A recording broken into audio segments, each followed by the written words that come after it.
वंदे मातरम। मैं विजय ठाकरे आपका स्वागत करता हूं स्टेप अप एकेडमी। आज हम लोग बात करने वाले हैं 10th वाले बच्चे स्टेप अप हो गए हैं कहां पे? क्लास 11th में। अब क्लास 11th में आपने ले लिया है रिस्क, जो कि है कॉमर्स स्ट्रीम का रिस्क। अब कॉमर्स स्ट्रीम वाले तो आपको पता ही है क्या कर सकते हैं, पैसा कमाने के लिए कुछ भी कर सकते हैं भाई, कितना भी बड़ा रिस्क ले सकते हैं। 360 डिग्री एनालिसिस करते हैं कि कहां कहां के से किस तरीके से पैसा यहां पे आ सकता है।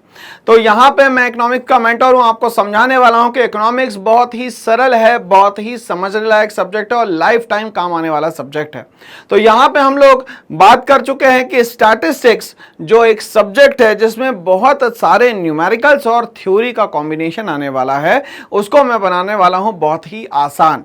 तो ऑलरेडी हमारे 2 लेक्चर्स हो चुके हैं जिसमें हम लोगों ने यह समझ लिया है कि इकोनॉमिक्स क्या होता है और अलग अलग थिंकर्स ने इकोनॉमिक्स के बारे में क्या क्या स्टेटमेंट दी है।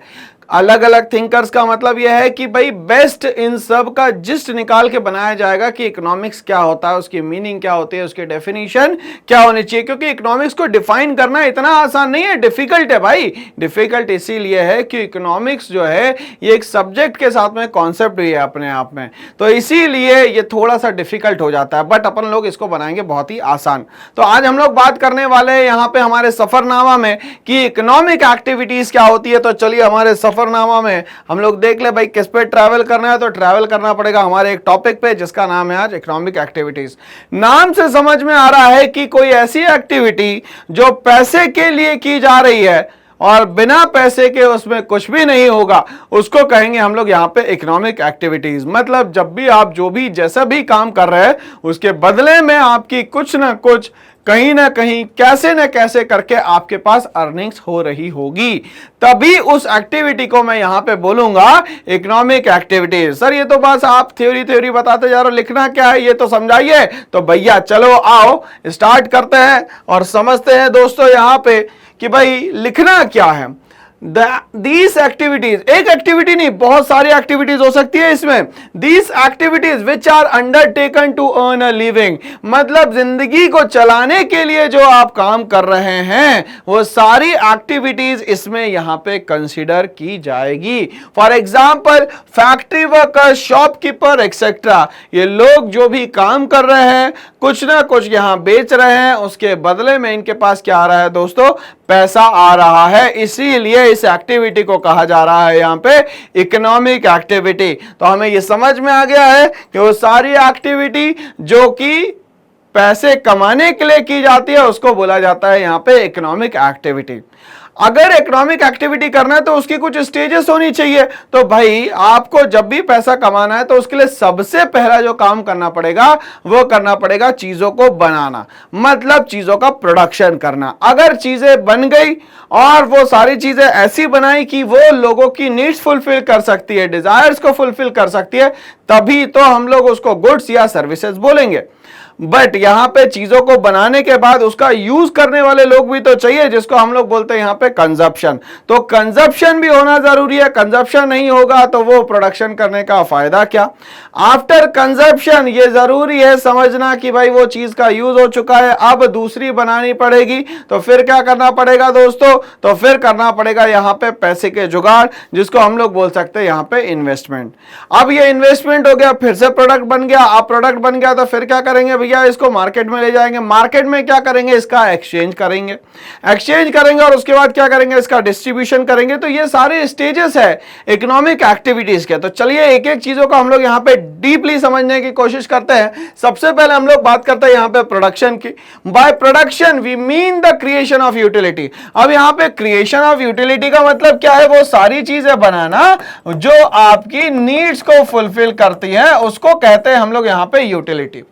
Any activity concerned with creation of utility, अगर कोई भी एक्टिविटी ऐसी की जाए जिसमें कहीं ना कहीं आपकी यूटिलिटी को ध्यान में रखा जा रहा है, आपकी नीड्स को ध्यान में रखा जा रहा है, उस कंडीशन में उसको कहा जा सकता है दोस्तों production. Production can be either of goods और सर्विसेज, प्रोडक्शन दोनों का हो सकता है, या तो वो गुड्स का हो सकता है या तो वो सर्विसेज का हो सकता है। The necessary condition is that such an activity in order to be called production should be create utility.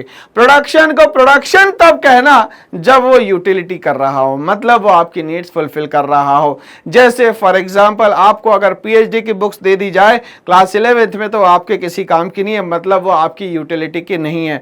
But 11th class के अलग अलग ऑथर्स की बुक दे दी जाए जिसमें बेस्ट क्वेश्चंस निकाल के दिए जाए, बेस्ट कॉन्सेप्ट दिए जाए, ये सारी बुक्स आपके काम की। और बुक्स जो होती है दोस्तों सबसे अच्छी दोस्त होती है। क्यों? क्योंकि सब धोखा दे सकते हैं, किताबें और ज्ञान धोखा नहीं दे सकता, है ना। ठीक है, तो बस बात याद रखिए मेरी कि प्रोडक्शन तभी वो प्रोडक्शन कहलाएगा जब वो यूटिलिटी क्रिएट करे, मतलब आपकी नीड्स को वो फुलफिल करेगा, तभी उसको हम लोग कहेंगे यहां पे प्रोडक्शन। तो यहां पे समझ में आ गया सर, इकोनॉमिक एक्टिविटीज में सबसे पहला काम जो है वो है मेरा क्रिएशन ऑफ यूटिलिटी। अब चीजें बन गई है, बन के तैयार हो गई है, लोगों तक के पहुंचाना है। लोग क्या करेंगे? उसका इस्तेमाल करेंगे, यूज करेंगे और बताएंगे कि ये चीजें सही है कि नहीं है। चलिए ध्यान से समझिएगा। Consumption is the satisfaction of the desire. Consumption क्या है भाई? कहीं ना कहीं सेटिस्फैक्शन है किसका भैया? डिजायर्स का। जो आपने सोचा है उसको ये सेटिस्फाई करेगा, इसी को तो हम लोग कंजप्शन कहते हैं। And the activity of man, अब जो भी एक्टिविटी कर रहा है मैन, कंजप्शन कर रहा है, उससे वो सेटिस्फाई होना जरूरी है। अगर वो सेटिस्फाई नहीं हो रहा है तो किसी काम का नहीं है भाई। यहां पे production has already been described as, production को हम लोगों ने ऑलरेडी डिस्क्राइब किया था, all the efforts of many directed to the satisfaction of their want. Production में वो हर चीज की जाएगी जो कि आपके सेटिस्फैक्शन को कंप्लीट करेगी यहां पे। एंड दस consumption, the satisfaction of those wants is the ultimately connected with the productive efforts. Productive efforts अच्छे हैं, प्रोडक्शन बहुत अच्छे से किया गया है, तो कंजप्शन उसका 100% होगा भाई। बिना कंजप्शन के यहां पे बात नहीं चलती। तो ये सबसे इंपॉर्टेंट है हमारे लिए कि भैया बनाओ तो सामान मगर दो विद सम्मान, मतलब कंजप्शन तभी होगा जब उसमें कुछ बात होगी। ठीक है ना। चलिए आगे हम लोग बात करते हैं। भाई वो चीज कंज्यूम हो गई, अब हमें उसको दोबारा बनाना पड़ेगा। अब दोबारा बनाने के लिए चाहिए पैसा, which is known as capital formation और इन्वेस्टमेंट। पैसा लगाना पड़ेगा तभी तो वो दोबारा चीजें बन पाएगी, तो इसको हम लोगों ने बोला investment. Investment means increase in the capital stock of an economy. अब पैसा लगाएंगे तो ये जो इकोनॉमी है वो बढ़ेगी। पैसा लगाने के कारण, इन्वेस्टमेंट करने के कारण भैया वो चीजें और ग्रोथ करेगी। एक कंपनी थी, दूसरी हो गई, दूसरी हो गई तो तीसरी हो गई, तीसरी हो गई तो चौथी हो गई। It is concerned with production of capital or producer goods which further help in production of those goods which satisfy consumer want। वो सारे गुड्स बनाने के लिए पैसा देना जो कि एट द एंड कंज्यूमर की नीड्स को क्या करता है दोस्तों? फुलफिल करता है। बिना नीड्स के फुलफिल हुए पैसा आपको नहीं मिलने वाला, भले ही आप कितना ही पैसा उसमें लगा दीजिए, है ना। तो इंपॉर्टेंट क्या है सर? इंपॉर्टेंट है कैपिटल फॉर्मेशन और इन्वेस्टमेंट। अब यहां पे चीजों में हम लोगों ने पैसा लगा दिया। अब पैसा लगा दिया तो फिर क्या करना पड़ेगा भैया? जब वो सामान बन गया विद सम्मान, तो उसको मार्केट में ले जाओ और उसको क्या कर दो दोस्तों? एक्सचेंज कर दो। एक हाथ लेना, एक हाथ देना। ठीक है ना भाई, ये बहुत जरूरी है। ऐसा ही एक सिस्टम हम लोग पढ़ते थे, बार्टर सिस्टम, जिसमें गुड्स फॉर गुड्स या कमोडिटीज फॉर कमोडिटीज का एक्सचेंज होता था, मगर वहां उस समय पे पैसा नहीं हुआ करता था। बट आज हमारे पास बेस्ट चीज है क्या? एक्सचेंज करने के लिए मनी। तो मनी आ गई है तो सारा का सारा ये सिस्टम खत्म हो गया है। ठीक है ना। चलिए अब ये एक्सचेंज में क्या होगा भैया? ये एक प्रोसेस है जिसमें सेल एंड परचेज की जाएगी गुड्स एंड सर्विसेज की इन टर्म्स ऑफ मनी। मगर बीच में कौन बैठा है भाई? तो बीच में बैठा हुआ है वो करेंसी, कि भैया हमारे ही बेस पे या तो खरीदोगे या हमारे ही बेस पे यहां पे बेचोगे। It is considered as an important economic activity, और ये सबसे इंपॉर्टेंट इकोनॉमिक एक्टिविटी है, क्योंकि बिना एक्सचेंज के पैसे कमाना जस्ट इम्पॉसिबल केस है। यहां पे जब हम लोग यहां पे एक्सचेंज कर लेते हैं, फिर करते हैं इसको डिस्ट्रीब्यूट। अब डिस्ट्रीब्यूट करने के लिए हम लोग क्या करेंगे भाई? जब डिस्ट्रीब्यूशन करेंगे तो उन तक के जाएगा ये सामान जहां से हम लोग को यहां पे पैसा मिलने वाला है। This economic activity determines the remuneration of the factors of production. अब ये सारा जब सिस्टम बन गया तो वो लोग जो सारे इन्वॉल्व थे इसमें, उनको पैसा भी मिलना चाहिए, तो उन तक के पैसा पहुंचना कहलाता है डिस्ट्रीब्यूशन। अब यहां पे किसी भी चीज के प्रोडक्शन के लिए जो चीजें रिस्पॉन्सिबल थी उनको कहा जाता है factors of production. And there are 4 factors of production. First one is the land, second one is the labour, third one is the capital and fourth one is the entrepreneur या enterprise में बोल सकता हूं। तो जिस बंदे ने land दिया किसी चीज को बनाने के लिए, उसको पेमेंट करो, उस पेमेंट को हम लोग यहां पे कहते हैं दोस्तों रेंट। तो लैंड के बदले में इसको क्या मिलने वाला है यहां पे दोस्तों, रेंट। आगे हम लोग बढ़ते हैं, लेबर को क्या मिलेगा भैया, वेजेस।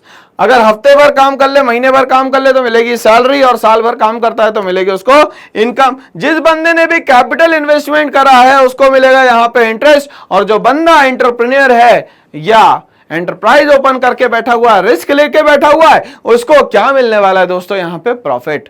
बिना प्रॉफिट के यहां पे काम नहीं चलेगा, क्योंकि कॉमर्स वाले रिस्क लेके बैठे हैं सिर्फ प्रॉफिट के लिए, है ना। तो इस तरीके से हम लोग को ये समझ में आ गया कि जो इकोनॉमिक एक्टिविटीज है ये कितनी जरूरी है और इसको कितने पार्ट्स में हम लोग डिवाइड यहां पे कर सकते हैं। तो ये हमारे लेक्चर में हम लोगों ने ये सारी चीजें कवर करी है। ये थर्ड लेक्चर हमारा यहां पे समाप्त होता है, और बने रहिए मेरे साथ। करना पड़ेगा एक छोटा सा काम, इस चैनल को लाइक शेयर सब्सक्राइब करना ना भूले दोस्तों। Thanks for watching all.